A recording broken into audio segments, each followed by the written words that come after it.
பாராளுமன்றத்தில் இந்தியாவுடைய அரசியல் சாசனத்தை பற்றி அது அமலுக்காகி 75 ஆண்டுகளுக்கு பிறகு அதை குறிப்பிடும் வகையில், அதை போற்றும் வகையில் அதை பற்றிய விவாதங்கள் லோக்சபையிலும் ராஜ்யசபையிலும் நடந்தன. ராஜ்யசபையில அந்த விவாதம் நடக்கும் பொழுது இந்தியாவுடைய உள்துறை அமைச்சர் திரு அமித்ஷா அவர்கள் அம்பேத்கர் அம்பேத்கர் அம்பேத்கர் என்று சொல்வதை விட நீங்கள் கடவுள் பெயரை சொன்னால் நீங்கள் மோட்சம் அடைவீர்கள் என்று ஒரு கருத்தை பதிவிட்டார்.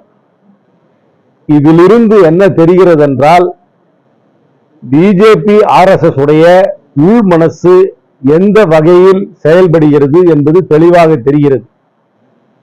மனுஸ்மிருதியை போற்றுகின்ற பிஜேபி RSS ஒரு தலித் உடைய பெயரை சொன்னால் நீங்கள் மோட்சம் அடைய மாட்டீர்கள், சொர்க்கத்திற்கு செல்ல மாட்டீர்கள் என்ற மனுஸ்மிருதி கருத்தை பிரதிபலிக்கிறார்கள் என்பதுதான் வெளிப்படையாக தெரிகிறது.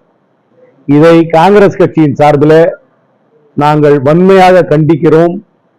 இந்தியாவோட உள்துறை அமைச்சர் மீது நடவடிக்கை எடுக்க வேண்டும், அவர் பதவி விலக வேண்டும் என்று பிரதமரிடம் வேண்டுகோள் வைக்கிறோம். என்ன திருச்சம்? ராஜ்யசபால டிவி ரெக்கார்ட் பண்ணுது. அந்த ராஜ்யசபால அவர் லைவா பேசுறாரு. அந்த லைவா பேசுறத எல்லாரும் கேட்கிறோம். இதுல நாங்க என்ன திருச்சி பேசுறோம்? அம்பேத்கர் அம்பேத்கர் அம்பேத்கர் ஏதோ பல முறை சொல்லி இந்த பேரை சொல்லாம அவர் இந்தியில பேசுறாரு. மொழிபெயர்த்ததுக்கு அப்புறம் தான் எனக்கு புரிஞ்சுது. அதுக்கப்புறம் அந்த அம்பேத்கர் சொல்றத சொல்லாம நீங்க கடவுள் பேரை, அதை பிரபு அப்படின்றார், கடவுள் பேரை நீங்க சொன்னீங்கன்னா உங்களுக்கு மோட்சம் கிடைக்கும், நீங்க சொர்க்கத்துக்கு போவீங்கன்னு சொல்றாரு. அப்படின்னா என்ன அர்த்தம்? ஒரு தலித் பெயரை நீங்கள் உச்சரித்தீர்கள் என்றால் நீங்கள் சொர்க்கத்திற்கு செல்ல மாட்டீர்கள் என்பதுதான் அர்த்தம். அதுக்கு பதிலாக கடவுள் பேரை சொன்னீங்கன்னா நீங்க சொர்க்கத்துக்கு போவீங்கன்னு அர்த்தம். இதை எப்படி ஏத்துக்க முடியும்? இந்தியாவுடைய அரசியல் சாசனத்தை உருவாக்கிய ஒரு மாமேதையுடைய பெயரை சொன்னால் நீங்கள் சொர்க்கத்திற்கு செல்ல மாட்டீர்கள், ஆனால் சொர்க்கத்திற்கு செல்ல வேண்டும் என்றால் நீங்கள் கடவுள் பெயரை சொல்ல வேண்டும், தாழ்த்தப்பட்டவருடைய பெயரை சொல்லக்கூடாது என்பதுதான் அர்த்தம். அந்த அர்த்தத்தோடு தான் அவர் சொல்லியிருக்கிறார். அந்த அர்த்தம் இல்லாமல் வேற எந்த அர்த்தத்தில் அவர் சொல்லியிருக்கிறார்? எங்களுக்கு புரிந்தது, எனக்கு புரிந்தது, எங்கள் கட்சிக்கு புரிந்தது, பொதுமக்களுக்கு புரிந்தது, எல்லாருக்கும் புரிந்தது இதுவரைதானே. நீங்க என்று சொன்னால் என்ன, வேற என்ன அர்த்தம்? தாழ்த்தப்பட்டவருடைய பெயரை சொல்வது ஒரு தீட்டு என்பது அவரை எடுத்து உணர்த்துகிறார். இந்த 21ஆம் நூற்றாண்டிலே எல்லா பிறப்பிலே எல்லாரும் சமம் என்று கூறும் இந்த சமுதாயத்திலே அவர் சொன்ன கருத்தை எப்படி ஏற்றுக்கொள்ள முடியும்? அதனால் அவர் பதவி விலக வேண்டும், அவரை உடனடியாக பதவி விலக்க வேண்டும். அதை நாங்கள் பரந்தருடன் வேண்டுகோள் வைக்கிறோம். காங்கிரஸ் கட்சி ஒண்ணுன்னா அறிவிப்பாங்க. 27ஆம் தேதி 6/7 அன்னைக்கு பெல்கிராம்ல சந்திக்கிறோம். சந்திச்சதுக்கு அப்புறம் ஒரு கட்டமா சொல்லுவாங்க. இது காங்கிரஸ் கட்சியோட பிரச்சனை இல்லை, இது மனித உரிமை பிரச்சனை, ஒரு ஹியூமன் டிக்னிட்டி ப்ராப்ளம். தமிழ்நாட்டில் ஆளுநருக்கும் ஆளுங்கட்சிக்கும் துணைவேந்தர் நியமனத்தில் திரும்ப ஒரு மோதல் போக்கு போயிட்டே இருக்கு. இந்த ஆளுநர் நான் சொல்றேனே, இவர் முதல்ல வடகிழக்கு மாகாணத்துல இருந்து இங்க ஒரு பனிஷ்மெண்ட் போஸ்டிங்காக தான் இங்க அனுப்பிச்சாங்க. அங்க ஒரு அமைதி பேச்சுவார்த்தையில நிறைய குளறுபடி செஞ்சு விட்டாரு சொல்லி இங்க வந்தாங்க.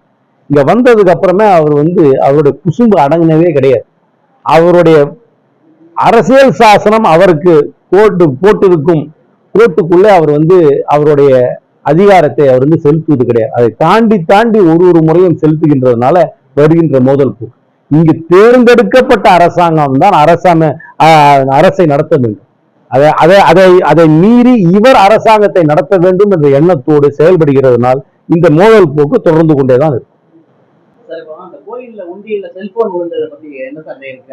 அறநிலையத்துறை என்ன சொல்லுதுன்னா சட்ட ரீதியா ஆய்வு பண்ணுவோன்றாங்க. அவரும் 6 மாசம் கழிச்சு குடும்பத்தை ஆய்வு வாங்குறாரு. இது எப்படி பாக்குறீங்க? உங்க பாயிண்ட் ஆஃப் இது இப்ப என்ன அவங்க என்ன நினைக்கிறாங்கன்னா, நான் பார்த்தேன் அந்த செய்தியை முழுசுமையா படிச்சேன். உண்டியல்ல விழுந்தது கோயில் சொத்து அப்படின்னு ஒரு பிரின்சிபல்.